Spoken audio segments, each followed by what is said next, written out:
Welcome back to the OSM channel. In today's video, I'm going to discuss an attempt to fix an issue on my chainsaw that not many chainsaw videos ever talk about.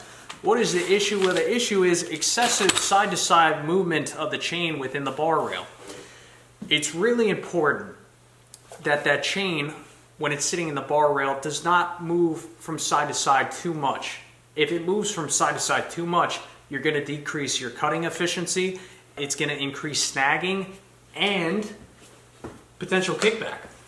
When a chain is properly set within that bar, meaning there's not much side-to-side movement, you'll find that the chain generally cuts straight and true, of course if you don't screw up the filing of your cutter teeth. But when we have a chain sitting in the rail that has excessive side-to-side movement, you'll find that your cuts may start to go one direction or the other, everything's going to be jerky, it's just not cutting as straight and true as it should be. And additionally, cuts are going to be a lot slower because, you know, that chain being a bit loose within that rail, you put some weird tension on the handle and it's going to start cutting in one direction, then you're going to put pressure on the handle in the other direction to try and straighten out the cut, and next thing you know, you have this weird chip-choppy cut that shouldn't be. So, what are your options? If you had this issue, you could, of course, replace your bar, but I mean a replacement steel bar, what are they going for? At least 50, 60 bucks? You know, they sell cheap Chinese ones on Amazon for, I think, starting at 40 bucks, something like that. But I'm pretty sure we can extend the life of this bar for quite some time with this cheap little tool right here. This is a bar rail closer. I think these retail for maybe $20, something like that. It's basically two bearings. One of them is adjustable. You can adjust the set in between these two bearings, thus closing the rail to where you need to close it. The trick is you don't want to close that rail back up too much. You want to do it enough just to where the chain can slide through without it being pinched on the rail, if that makes sense. So again, after many uses of the chainsaw, that rail starts to flare out, and with that tool, those two bearings are going to sit on the outside, roll along that rail, and we're going to try and close that back up, but we don't want to make it too tight because we don't want that chain to be pinched in the rail. So if we overclose it, I think we can just take a flathead screwdriver and work it back out a little bit. This is my first time doing this, so we'll see how this goes. First thing we need to do is to remove the chain, remove the bar, and then we will put the bar in a benchtop vise and assemble the tool.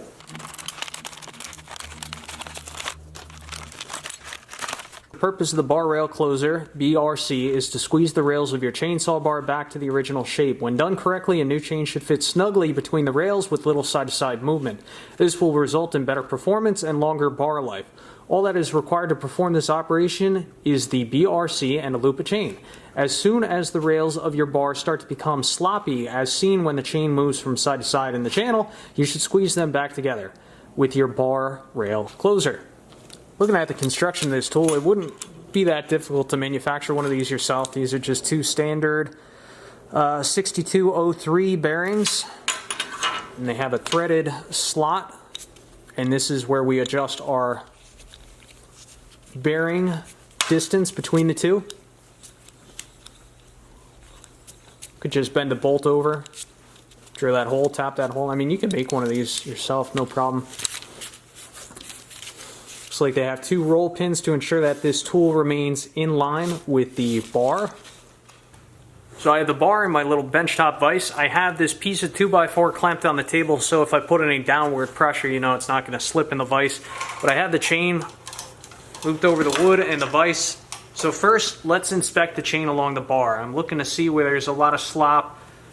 As one would expect, there's a lot of slop right in the middle of the bar. Towards the tip, and a little bit, but I don't think there's really much we can do about the tip. So probably when we get to maybe 1.5 inches away from the end of the bar, that tip, I'll probably kind of lift the tool up and out. And additionally, I don't think you really want to pinch the end of the bar too much where the bar, you know, bolts onto the saw, right? Like this section back here, I think it's kind of important for there to be a little bit more movement to ensure that the chain feeds over the sprocket properly. So last 4 inches of the end of the bar, I'll probably avoid that section as well. But, you know, for this middle section right here, I think this is all fair game, and I think we can significantly improve this.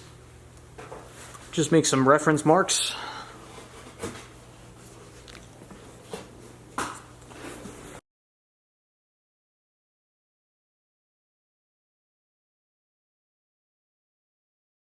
So I've made about 20 passes on the top side of the rail, and it's made a considerable difference. I left a little bit of slop in here because you need a little bit of play, but it is just so much tighter. I've learned a lot along the way, which when I flip this bar over, I'll share with you some of the things I've learned, but something I want you to do if you decide to attempt this on your own, when you're checking the gap in the rail, use a brand new chain. Do not use the old chain because obviously those triangles wear down and they thin out over time. So I've swapped over for a new chain, and I think that's just a better thing to do. So let me flip this over and then I'll talk to you about some things I've learned about this tool. So what have I learned about this tool so far? Well, I've learned that the nuts that control how much the bearings can flare, these nuts right here, these are not nylock nuts. These are just nuts that are loosely thrown on here. No lock washers, just a single flat washer. And I think it's good that they did it this way because this allows you, the user of this tool, to control how far these bearings flare out, which I like to keep them a little more square, a little more parallel to one another.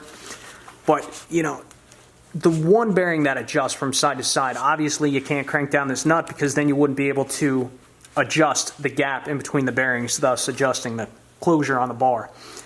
Aside from that, another thing I've learned is you really got to crank down on this handle. In fact, I found that when I crank down on this handle as hard as I can, it still doesn't close the gap enough between the two bearings as to where it makes a serious difference. So what I started implementing was my scrunch. I just put my scrunch over this handle, use it as a lever to increase my mechanical advantage, thus allowing me to really close these bearings, and I think that's going to make the tool a lot more effective. So let's give the other side of the bar a few passes. I'm really going to crank down on the handle this time and we'll see what it does. But as for my start and stop points, I think those were spot on. And what I mean by that, the last 2 inches of the bar where the sprocket is, you really don't want to mess around with this area. And additionally, the other end of the bar, you know, where your adjustment and oiler holes are, probably about 4 inches you don't really want to mess with. So, you know, just throw some reference marks on and just try and focus on the area where the chain mainly cuts. All right, first, let's put the chain in here. This is a new chain again. We'll see how much slop there is on this rail. Definitely a good bit of slop. I probably should have measured this, but again, I'm just kind of winging things here. We'll pop this off, throw our tool on. I'm going to start turning this handle, which will close those two bearings. And try and keep a little bit of downward pressure on the bearings if you can. A little bit in front of my start mark. Start right there. Get this cranking. And that's about as tight as I can get it by hand. So trying to keep a little bit of downward pressure on this. I'm going to take my scrunch, try and give it another 1/8 of a turn. Then downward pressure on my back hand, downward pressure on my front hand.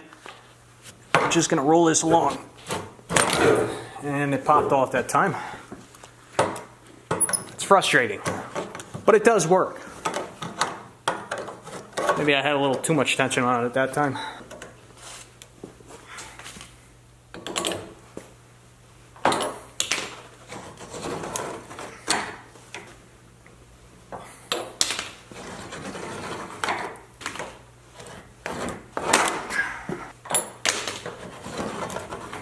So this go around, I was able to close up this bar really quick. I actually went too fast and now it's a little bit too tight, so I'll have to see if I could open this up a little bit. But the key to using this tool is using the scrunch as a lever to throw more tension on these two bearings. You know, I was able to really close this up in about 5 or 6 passes. But as I pull this chain down along this bar, there's just a little bit of drag. I mean, it'd probably be fine. But there's like no slop in the chain now. So I'm going to lift up a section of chain at a time. Just trying to find out where it's getting a little bit pinched. Like right there, it's pretty smooth. I'm going to drop it back in. Pretty smooth up until this point.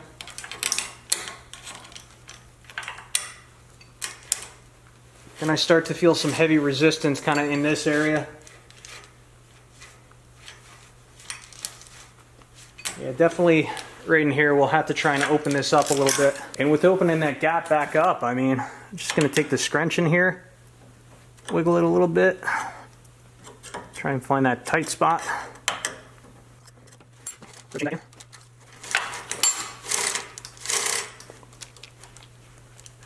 That's pretty darn close right there.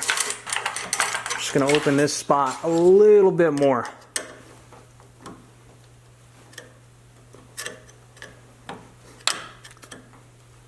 That's feeling really smooth.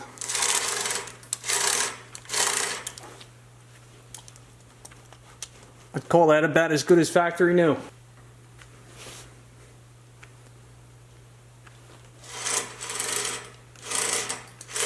Good stuff. So what are my final thoughts? Although this is somewhat of a cheap product, it does do the job. You know, you spend $20 on one of these, it's gonna save you hundreds of dollars in chainsaw bars over the years, especially if you're doing a lot of cutting. Make sure you wear gloves. You know, the edge of that bar is very sharp and you don't want a laceration on your hand. But really the key to this tool, for one, is figuring out how taut you need to get these bolts. You know, you want the nuts just a little bit snug, but every pass or two, these nuts kind of loosen up. So you'll have to play around with it.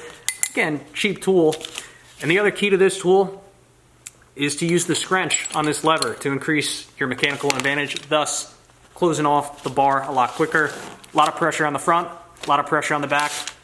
And just take your time. You know, once you get the hang of this, in 5 or 6 passes, you should be able to close that gap up to the point where the bar acts pretty much like a brand new bar, and you remove just about all of that chain side-to-side slop. So I'll leave a link for this tool in the description down below. I'd like to thank you for watching, and as always, I will catch you on the next one.